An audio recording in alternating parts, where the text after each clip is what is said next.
បាទសួស្តីបងសួស្តីបាទនេះចេញវីដេអូបន្តទៀតបាទវីដេអូភាគ2របស់ខ្ញុំតាក់ទងនឹងការមាក់ត្រីដែលយើងដាក់ឲ្យវាអួត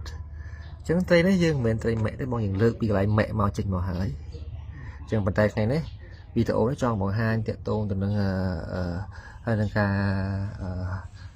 សៀបបទពិសោធន៍ដែលយើងហេតុអ្វីបើយើងមាក់ត្រីដាក់ឲ្យវាអួតកំឡុងពេលដែលយើងមាក់បាទប៉ុន្តែបញ្ជាក់ក្នុងនេះជាវីដេអូត្រីដែលយើងលើកសម្រាប់ការដាក់ហាលថ្ងៃក្នុងរដូវកាលត្រជាក់ទេណាបាទហ្នឹងមានបទពិសោធន៍ផ្សាបន្ថែមទៀតបាទដោយសារខែត្រជាក់យើងត្រូវការហាលថ្ងៃខ្លះព្រោះត្រីខ្លះវាអត់សូវហែលអួតទេដោយសារមូលហេតុវាត្រជាក់ពេក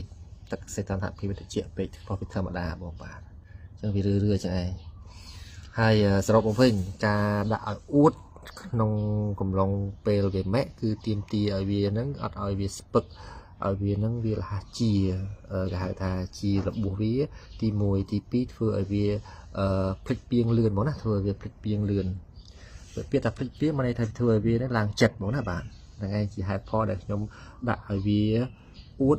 ក្នុងកំឡុងពេលយើងម៉ែក់វាបាទមានតែប៉ុណ្្នឹងទេបាទមានបញ្ហាអីបងអាចឆាតសួរក្នុងខមមិនបានបាទ